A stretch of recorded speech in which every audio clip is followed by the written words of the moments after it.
chick, Ramona's plumber here. I'm going to tell you 10 absolutely essential things you need to know about your plumbing, whether you own or rent. Yeah, go. Number 1, you've got to know what your water source is, where it is, and how to shut it off. In this case, we're at a meter here at the street. You may have a different location, be it at a basement or out on another road somewhere, but if you know where your meter is, you must know which meter of all those meters that may be there, which one is yours. First thing we're going to do is we're going to turn off the meter.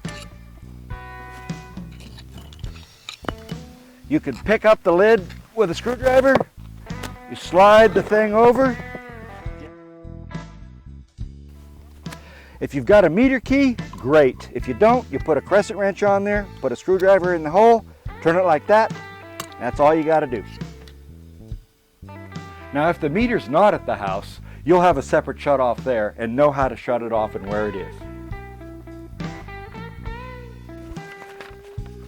Number 2, you need to know how to read your water bill. And when you look on your water bill, you see your water meter number.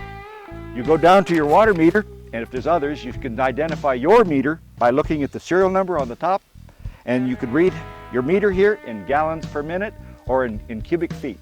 And if you need to know more, get with your water district and they'll tell you. Number 3, excessive water pressure is the cause of most all leaks. Water damage can be expensive. For 10 bucks, you can get a gauge and check your pressure, or you can call your water district and they'll tell you. You want it under 80 psi. Number 4, your wastewater. You need to know if you're on a city sewer system or if you're on your own septic system and if you have an ejector pump. Also, you should know where your cleanouts are and how to access them. They're either in the ground or on the wall. They look like this and they just have plugs that unscrew. Go.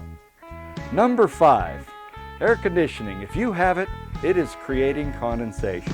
That condensation must go somewhere. It either goes down a tube into a bathroom sink drain tailpiece, or it can come out a pipe like this at the base of the building, and it'll be dripping water. And this is in the summertime when you're using your air conditioning. Will be very wet here, could even be mossy. If it's not coming out of this outlet here, and you are running your air conditioning, it's going somewhere. And if it's not coming out of an overflow pipe on the wall somewhere, up by the eave of the roof, then it's flooding up in your attic and getting ready to flood your house. So make sure, and if you have air conditioning, that you do have condensation lines that drip. Number 6, and this is essential. If you have gas, you have to know where the shutoff is. In the country, we have typically with propane tanks with a hand shutoff valve at the top. You turn that valve off, it has a little red arrow, it says off, turn it off, you're good to go. If you're in the city, you'll have natural gas. The natural gas utility will tell you exactly what tool you need to shut that off, and then you're safe. So if you know where the leak is, we're going to go to that fixture and just shut that valve off so that you have gas elsewhere in the house. For instance, we know the gas is at this fixture. We go to the cupboards below, we look, we find a gas pipe with a flex on it, red handle, they're either red or yellow or something. You turn that lever off, quarter turn, you got the gas off to this fixture. But what's essential to know is that every gas appliance has one of these shutoffs, and you need to know where they are. Now, if you can't see one because it's obscured behind a slide-in stove, you may need to shut off the gas to the whole house to secure the house. Number 7, if you have a leak on your hot water side, you need to know how to stop that immediately to avoid property damage. You go to the water heater up here on top. On the right-hand side, there's a shutoff valve. By shutting this valve off, it allows you to stop the leak on the hot side while you can still flush toilets or take a cold shower if you choose. Number 8, as you can see, this water heater does not have a pan. And when it leaks, not if, but when it leaks, that leak can be controlled by a pan underneath it. So when this water heater is replaced, this pan is put underneath. This line here has a PVC drain run to the outside of the building to stop the property damage from going all over the place. Don't forget, man, those leaks can be expensive. And on the TMP valve, that temperature and pressure valve on this water heater should not put water out of it. If it ever does, call a professional. You've got issues. Number 9, angle stops or shutoff valves under the fixtures. You've got one under the toilet, one under the sinks. General rule is don't touch them. You touch them, they can leak. Several reasons why.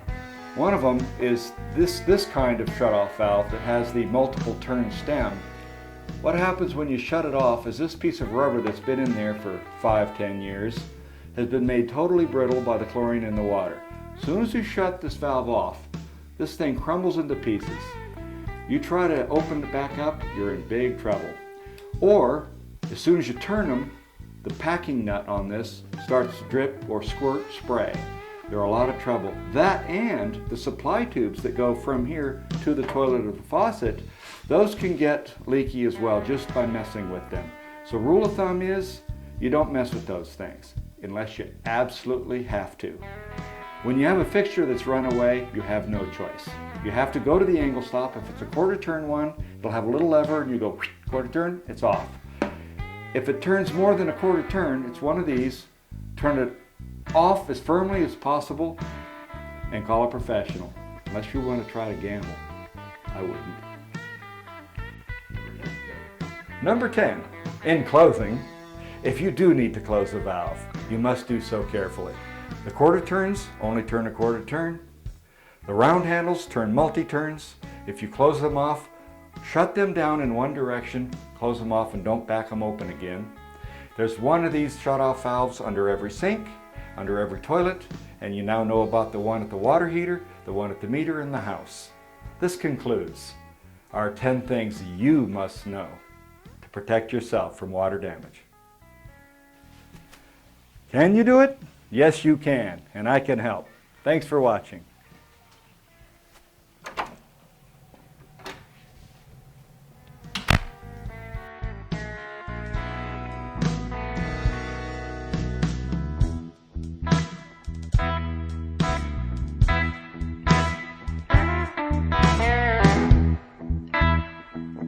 You the 10 things. No, what do I do? No, whether you. That wasn't very good.